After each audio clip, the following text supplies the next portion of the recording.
Okay, hello.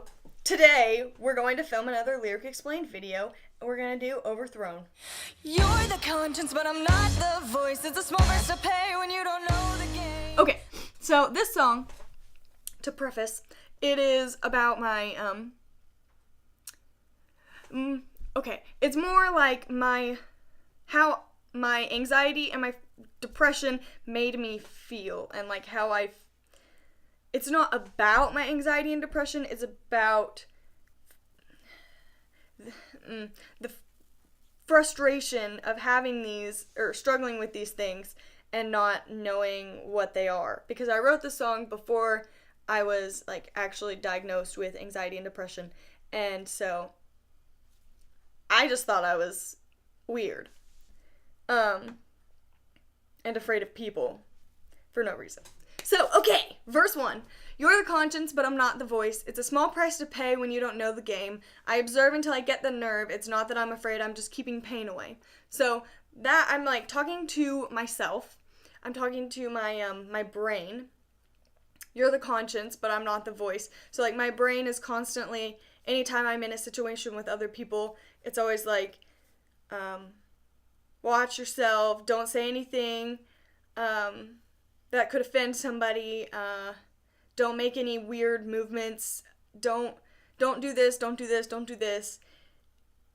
And so it's my conscience, but I'm not the voice. I don't have, like, I can't say anything outside of it. It's a small price to pay when you don't know the game. It's a small price to pay to stay silent when you don't know everyone else's motives or what they're thinking or how they're feeling. I observe until I get the nerve. It's not that I'm afraid, I'm just keeping pain away.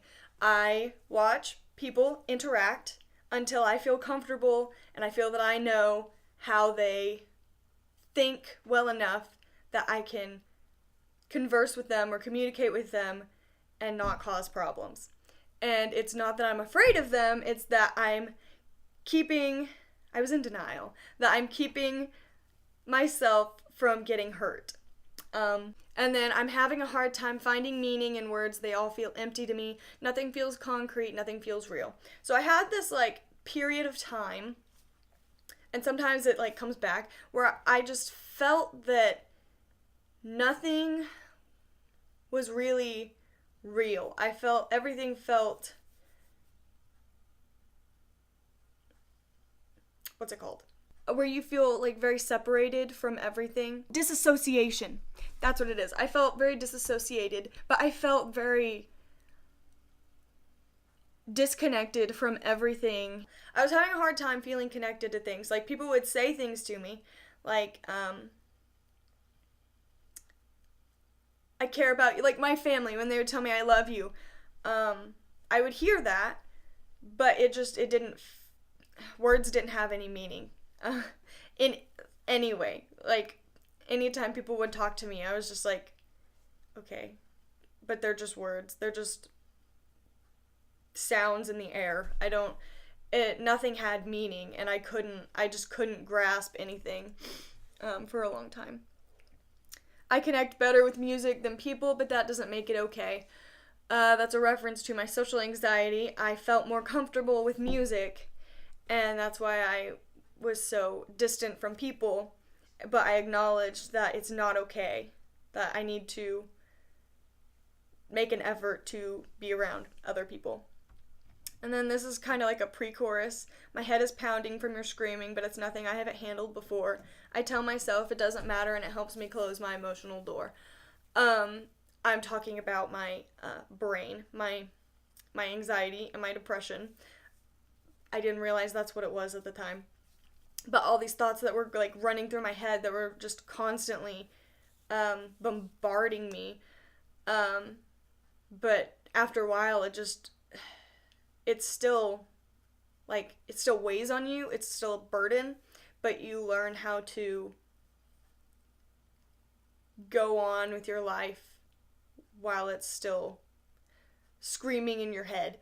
And eventually I just, like, learned how to ignore my emotions altogether. I would tell myself that none of that matters, like, I just eventually was still in that disconnected feeling, and everything just felt so unreal that it didn't matter, and I felt very empty. So then it goes into the chorus. The song is really kind of depressing. I'm good at those. But it's all like this in the end. It never changes. It's all like this in the end. It never changes. I had struggled with anxiety for like a long time, and I didn't know that's what it was. And I thought it was just my life was going to be like that for the rest of my, like, forever. I was always going to be terrified to go out of my house and to go to any social setting. And I would always have a hard time getting out of bed in the morning. I would always feel empty. I would always feel just awful. And I didn't think that would ever change. And I just thought that was the end. That was the end of it. That was just how I was going to live my life forever.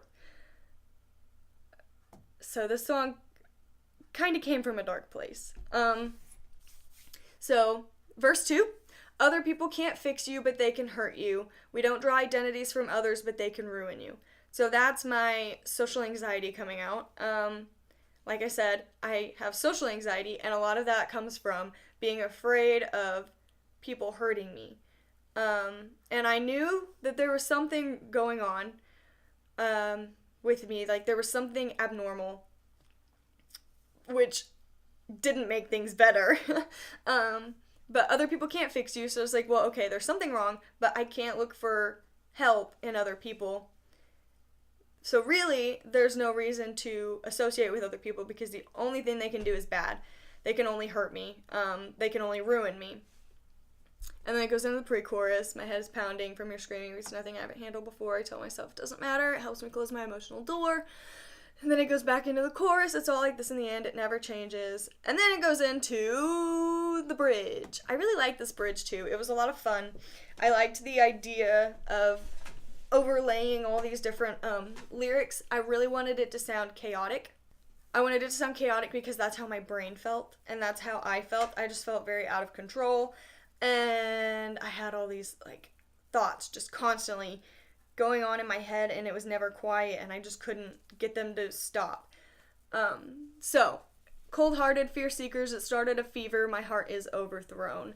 I was referring to people, especially people my age. I was in high school when I wrote this, I think. I was a junior. Maybe it was the beginning of senior year. Cold-hearted fear seekers, I felt that they only cared for themselves, and they had no interest in me, and it started a fever. Like, they didn't care about how I felt. It started a fever. It started this thing where I couldn't handle any people at all.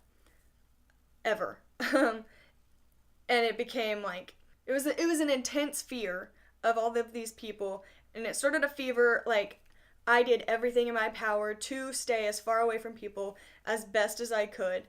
And my heart is overthrown. The things that I want were pushed to the back so that my fear could be helped. So that I could appease my anxiety, the things that I wanted and the things that I wanted to do. That's the same thing. The things I wanted for me were ignored so that I could try to ease all of this anxiety that I just like constantly felt. And then here comes the depression line. These voices say just give up. Originally that line was don't want to be a disappointment. All I hear are these voices and they're telling me to just give up. But it was better if it was short, so we just changed it to these voices say just give up. But when you're struggling with that stuff, there's a part of you that's just like you can't ever get out of this anxiety. You can't ever feel comfortable around people. Just give up. That's where the depression came in. I feel so cold, but I can't get warm. That's another depression. I feel very empty. And no matter what I can do, or no matter what I do, I can't seem to fill that void inside of me.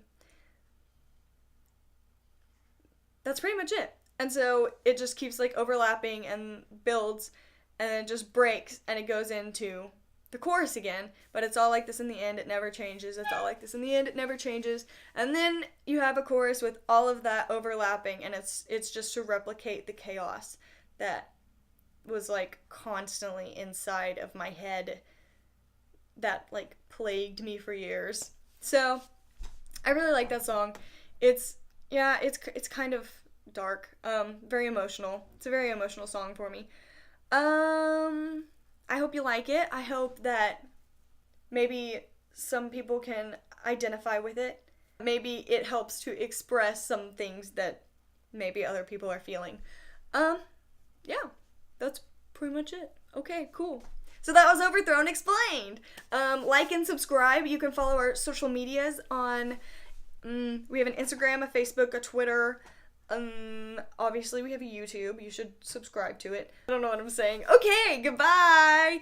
Oh yeah, go check out our music. It's on iTunes and Spotify and Google Play and Amazon Music and all of those things. So check it out. We just released on New Year's, we just released a cover of The Greatest Show. So that was fun. Go check it out. Okay, bye.